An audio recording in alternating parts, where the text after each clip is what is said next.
Ophélie postait 5 fois par semaine sur LinkedIn depuis des mois. À la clé, zéro client, zéro lead, juste des likes de gens qui ne lui achèteront jamais rien. En 30 jours, elle a généré des dizaines de leads qualifiés, sans changer de niche, sans poster plus, sans spammer en messages privés. Elle a juste arrêté de faire une chose et a commencé à en faire une autre.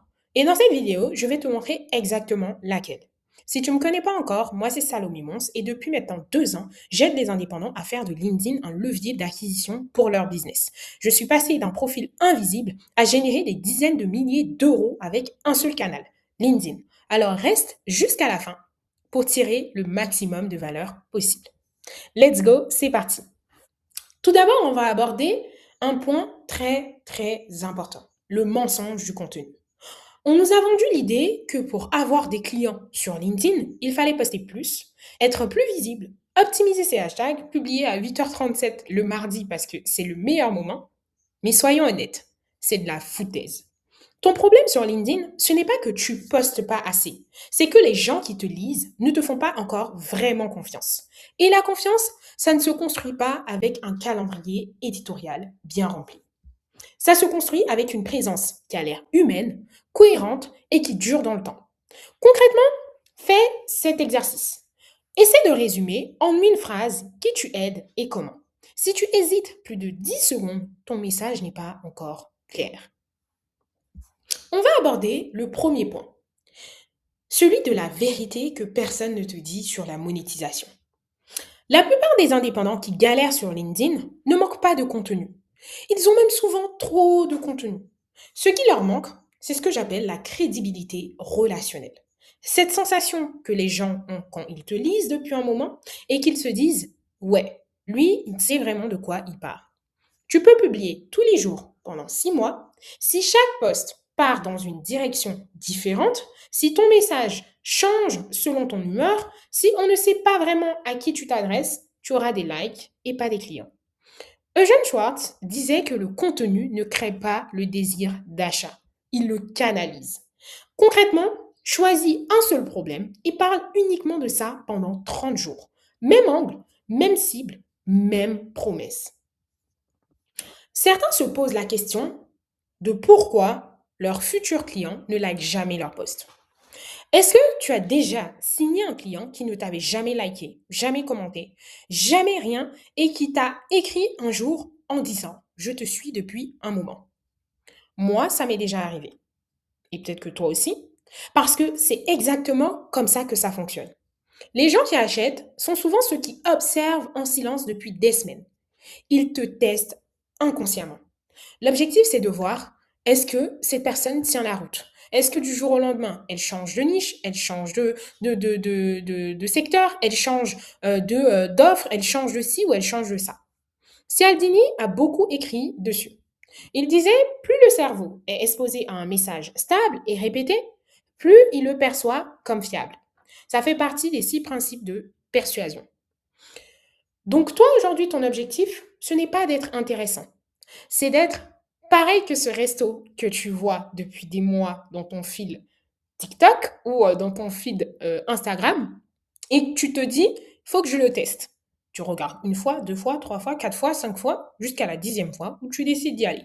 Pourquoi? Parce que à force de voir ce restaurant, à force de constater qu'ils sont dans la même direction tout le temps, il n'y a rien qui change, c'est toujours le même principe du restaurant, la même essence, ça te met en confiance.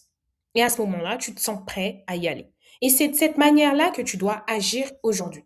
Parce que ton objectif, c'est d'être cohérent, mais vraiment suffisamment cohérent, de façon assez longue, pour devenir une évidence. Il y a un vrai problème que plein d'indépendants vivent aujourd'hui. C'est qu'ils parlent à tout le monde. Je vois des entrepreneurs sur LinkedIn qui parlent à la fois à la fois au boucher, à la fois au boulanger, à la fois au maître traiteur, enfin à tout le monde.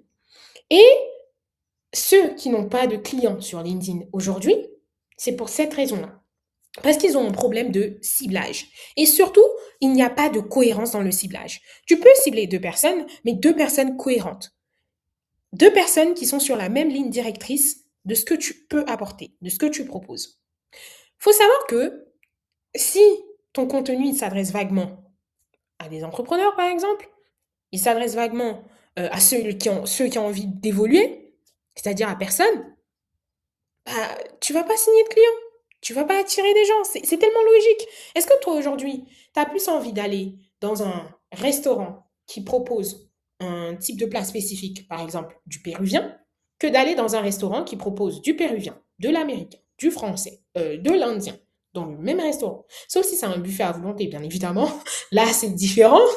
À ce moment-là, c'est un statut propre au restaurant, mais vous n'êtes pas des buffets à volonté de ce que je vois et de ce que je pense que vous avez envie de transmettre. C'est pas cette essence-là. Donc, à un moment donné, si vous n'avez pas envie d'être dans cette case-là de personnes qui touchent personne, faites ça maintenant. Notez une seule personne précise, pas une audience, hein, une personne, et demandez-vous quel est son problème. Dites-vous que si j'arrive et que je suis conscient que je peux résoudre clairement son problème, mon contenu deviendra beaucoup plus puissant. Et il faut partir du principe que un problème que tu peux résoudre, ça peut être juste une situation que toi, tu as vécue auparavant, tu as su comment sortir de cette situation-là, tu as créé du coup un mécanisme pour en sortir et tu le proposes. Ou peut-être, ça fait des années que tu es dans ton secteur, tu as de l'expérience terrain, tu as de l'expérience sur le sujet et tu es prêt à montrer aux gens comment utiliser un certain parcours pour atteindre un certain résultat. Donc, il y a ces deux phases-là. Si vous n'avez ni l'un ni l'autre, enfin, va falloir aller chercher l'un ou l'autre, quoi. Sinon, on va un peu dans le vide à ce moment-là. La constance, ce n'est pas une question de discipline.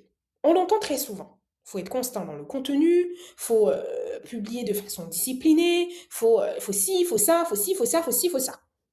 Tout le monde te parle de discipline. Et en fait, c'est épuisant comme discours à un moment. Parce que on constate aussi qu'il y a des personnes comme Adeshina, c'est l'exemple d'un de mes clients que j'ai eu à accompagner, qui ne postait pas tous les jours. Il avait juste une chose claire à dire à une personne précise et il la disait régulièrement. Résultat, 2 contrats signés. Mais cette régularité-là, elle s'est basée sur sa propre régularité. Qu'est-ce qu'il pense qu'il est prêt à tenir? Combien de postes est-ce qu'il est prêt à mettre en avant chaque semaine? Et pas se dire je suis la tendance des 7 postes par semaine parce que je vois que c'est ce que tout le monde fait. Du coup, je me lance dans ce bain-là et au final, à part de l'épuisement, j'ai pas plus de résultats que ça. Et en plus, je commence à manquer de discipline parce que ça devient éreintant et chiant de suivre les gens pour les suivre, quoi. Steph Godin appelle ça le showing up. Ouais, j'ai un anglais un peu bancal, mais bon. Concrètement, c'est juste 3 contenus par semaine, si c'est ce que vous pouvez tenir, vous suffisent. C'est ça qu'il faut se dire. C'est juste 5 contenus par semaine, si c'est ce que vous pouvez tenir, vous suffisent. C'est juste, 7 contenus par semaine, si c'est ce que vous pouvez tenir, vous suffisent. Ou 14, si c'est ce que vous pouvez tenir. Mais le plus important, c'est sur le même sujet. Encore, et encore, et encore, et encore. On radote, on rabâche, on met la crème, on met encore, on met encore. En 5e point, je veux vous faire comprendre pourquoi la plupart des audiences ne monétisent jamais. Les indépendants qui ont une audience, mais pas de clients, font tous la même erreur. Ils attendent. Ils pensent que les clients vont venir naturellement. Vous pensez réellement que les gens sont assis actuellement dans leur canapé et qu'ils ont 3 000 € sur la carte bleue à débourser pour votre tranche? Vous pensez réellement? Non mais soyons un peu sérieux. 2 minutes. Les gens ne vous attendent pas. Les gens n'en ont rien à battre, que ce soit de vous, de votre offre, de ce que vous avez à proposer. Les gens n'ont pas que ça à faire de se dire oh, ok, je suis en train de regarder la télé. Ah bah tiens, je pense à celui-là. Je pense que je devrais. Non, non, non, non, non, non. Les gens sont pas dans cette optique-là. Faut aller les chercher. Les gens ont la flemme. Et en dehors de la flemme, les gens n'ont pas envie de dépenser.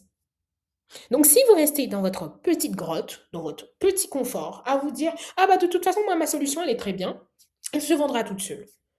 Même Apple fait du marketing. Même Apple a des processus pour pouvoir vendre. Et vous estimez que parce que votre produit est bon, vous n'avez rien à faire derrière? Vous avez juste à vous coucher dans votre canapé, publier deux, trois contenus et les gens vont venir. Non. Vous devez comprendre une chose simple. Quand il n'y a pas de proposition claire, les gens ne savent pas quoi faire. C'est comme des enfants. Un enfant, si tu ne lui dis pas va dans cette direction-là, il ne saura pas où aller. Il va s'arrêter là à côté de toi et il va se demander qu'est-ce que je fais. Donc si tu ne proposes rien, tu ne vendras rien, même avec une audience. Et c'est ça le problème de plein de personnes. Ils ont peur de parler de leur offre sur LinkedIn. On atterrit sur leur profil, on ne sait même pas ce que vous vendez. Vous pensez qu'on va se casser la tête à essayer de fouiner parce que on a vu votre photo et que bah, elle nous plaît, vous êtes présentable, on a aimé votre vibe, c'est tout, on a aimé votre style de post, de contenu. Vous pensez qu'on va passer 3, 4, 5, 6 minutes à chercher sur votre profil le pourquoi du comment, pendant qu'il y a des profils concurrents juste à côté qui ont explicité de façon simple et fluide ce qu'ils font, ce qu'ils apportent, pour qui, quoi, comment. Avant de continuer cette vidéo, si tu te reconnais dans ce que je décris là maintenant, je t'offre un audit stratégique de 30 minutes. On regarde ensemble ce qui bloque dans ta stratégie LinkedIn et on essaye de voir comment on peut aller plus loin. Le lien est en description. On reprend. Le principe central que tu dois retenir aujourd'hui, toi qui me regardes, c'est un message clair, une présence cohérente, une offre assumée. Je dis bien assumée, parce que vous n'assumez pas vos offres. Vous en avez soit honte, ou soit vous pensez que vous êtes des vendeurs de tapis. En fait, c'est ça qui me fait rire. Cette manière de penser où vous vous dites que quand je vends, je fais quelque chose de pas bien. À quelle heure vous faites quelque chose de pas bien? Je sais pas. Est-ce que aujourd'hui, votre proprio qui vous demande le loyer à chaque fin du mois, est-ce que c'est un charlatan? Est-ce que ce qu'il fait, c'est pas bien? Non, vous ne pensez pas comme ça. Parce que vous vous dites qu'il est indispensable. Ce qu'il fait, c'est indispensable. Et votre problème, c'est que vous ne vous sentez pas indispensable. En fait, vous ne voyez pas votre importance. Pour vous, ce que vous faites, bah, allez, c'est rien, c'est juste une passion que je développe. Du coup, pourquoi les gens devraient payer pour ça ou pour ci? Et là, déjà, c'est biaisé. Parce que quand vous partez de ce postulat-là, de ce mindset, vous vous mettez dans une certaine phase où vous n'arrivez pas à évoluer plus que ça. Imaginez juste un instant, là, maintenant. Je sais pas, posez-vous, commencez à imaginer, publier 3 fois par semaine, pendant 3 mois, sur une seule promesse, encore, et encore, et encore, on continue, on persévère, et de vous dire que c'est exactement comme ça que les leads arrivent. Parce qu'ils auront consommé votre contenu, vous aurez couvert tout le parcours d'achat, ils se sentiront plus en confiance et ils seraient prêts à se dire ok, j'y vais. Poster plus ne résoudra pas votre problématique. Je répète encore, poster plus ne va pas résoudre votre problème. Plus de contenu ne crée pas plus de confiance. C'est pas parce que je vais voir, je sais pas, je vais voir votre contenu le matin à 6 heures et que je vais le voir à 10 heures et que je vais le voir à 19 heures et que je vais le voir à 20 heures et que je vais le voir encore et encore que j'aurai confiance en vous. Mais non, pas du tout. Parce que souvent, vous postez plus, mais vous postez de façon médiocre. Et le fait de poster de façon médiocre, bah, ça donne pas envie d'acheter. On n'a pas confiance. Si vous avez envie de poster plus, c'est pas un problème. Mais postez plus de façon stratégique. Sinon, vous allez juste créer un brouhaha, vous allez juste créer du fond sonore, du bruit, encore et encore. Et ce que les gens ils vont retenir, c'est que vous manquez de clarté. Est-ce que c'est ce que vous voulez? Je pense que non. Donc, qu'est-ce qu'il faut faire? C'est travailler intelligemment votre contenu. Poster de façon stratégique. Si tu te reconnais ici, si tu crées du contenu depuis des mois sans client, le problème, c'est sûrement pas ton expertise. c'est la structure, le positionnement et la clarté. N'hésite pas à me dire en commentaire si tu galères plus avec ton contenu, tes leads ou ta conversion. Je lis tout et je réponds. Pour conclure sur cette vidéo, si j'ai un truc que je veux que tu retiennes, c'est que les indépendants qui monétisent leur audience ont accepté d'être clairs, de tenir dans le temps et d'assumer leur offre. Les autres, ils cherchent encore des hacks qui n'existent pas. Je t'offre un audit stratégique de 30 minutes. On regarde ton positionnement, ton contenu, ta conversion. Je te dis exactement ce qui bloque, le lien en description. Et on se dit à la prochaine vidéo.